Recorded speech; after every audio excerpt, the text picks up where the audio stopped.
He is the poor president in the world.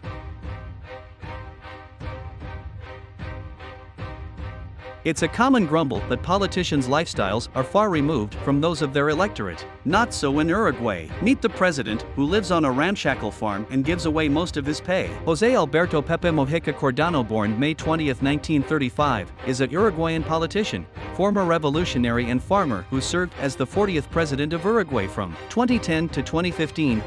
A former guerrilla with the Tupamaros, he was tortured and imprisoned for 14 years during the military dictatorship in the 1970s and 1980s. A member of the Broad Front coalition of left-wing parties, Mujica was Minister of Livestock, Agriculture, and Fisheries from 2005 to 2008 and a senator afterwards. As the candidate of the Broad Front, he won the 2009 presidential election and took office as president on March 1, 2010. He has been described as the world's humblest head of state due to his austere lifestyle and his donation of around 90% of his $12,000 monthly salary to charities that benefit poor people and small entrepreneurs. An outspoken critic of capitalism's focus on stockpiling material possessions which do not contribute to human happiness, Pepe is often seen riding his 60-year-old bicycle. The Times Higher Education called him the philosopher president in 2015, a play on words of Plato's conception of the philosopher king. In the mid-1950s, he joined the newly formed MLN Tupamaros movement, an armed political group inspired by the Cuban Revolution.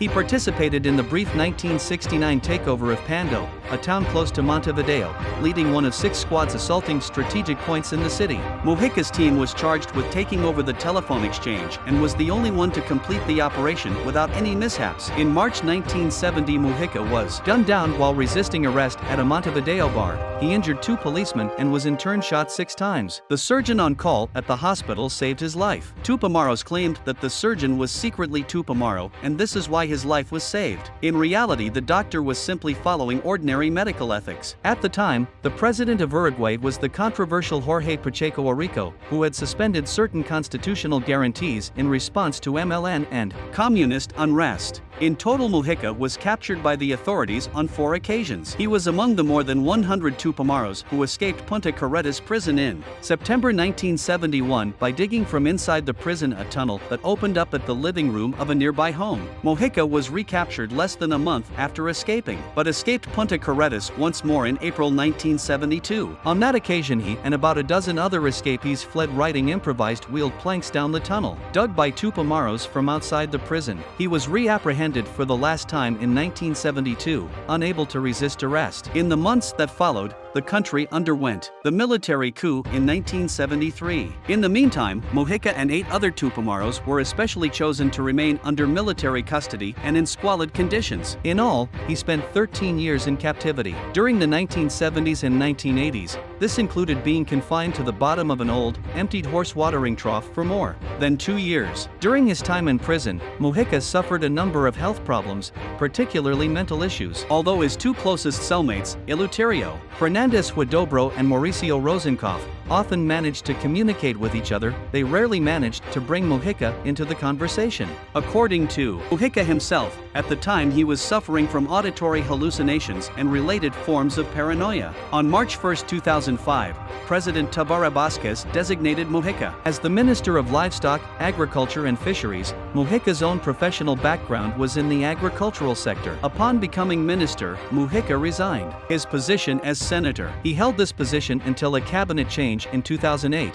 when he resigned and was replaced by Ernesto Agazzi. Mujica then returned to his seat in the Senate. In June 2012, Mujica's government made a controversial move to legalize state-controlled sales of marijuana in Uruguay in order to fight drug-related crimes and health issues, and stated that they would ask global leaders to do the same. Mujica said that by regulating Uruguay's estimated $40 million a year marijuana business, the state would take it away from drug traffickers and weaken the drug cartels. The state would also be able to keep track of all marijuana consumers in the country and provide treatment to the most serious abusers, much like that which is done with alcoholics. Mujica also passed a same-sex marriage law and legalized abortion for women. In September 2013, Mujica addressed the United Nations General Assembly, with a very long speech devoted to humanity and globalization. The speech called on the international community to strengthen efforts to preserve the planet for future generations, and highlighted the power of the financial systems and the impact of economic fallout on ordinary people. He urged a return to simplicity, with lives founded on human relationships, love, friendship, adventure, solidarity and family,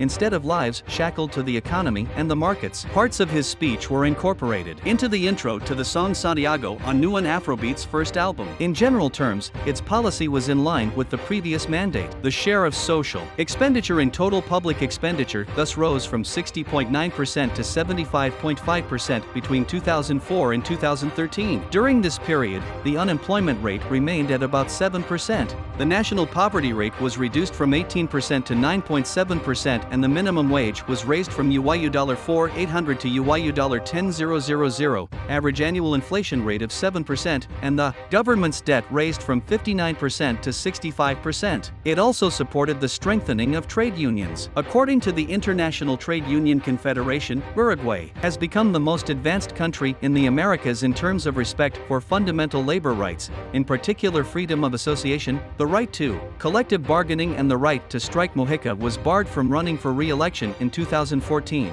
The Constitution does not allow presidents to run for immediate re-election. Thus, on March 1, 2015, Mujica's term as president came to an end. He was succeeded by Vázquez, who returned to office for a second, non-consecutive term. According to BBC correspondent Wire Davies, Mujica left office with a relatively healthy economy and with social stability those bigger neighbors could only dream of. During the last months of 2013, the Serbian film director Amir Kusturica started shooting a documentary on the life of Mujica. El Pepe, Una Vida Suprema, released in 2018, whom he considers the last hero of politics. In 2014, Italian author Frank Iadice wrote the book Breve Dialogo sulla felicità, which centers on the life of Mujica. 10,000 copies of the book were printed and distributed for free to local school children. In June 2016, Mujica received the Order of the Flag of Republika Srpska from the President of Republika Srpska, Milorad Dodik.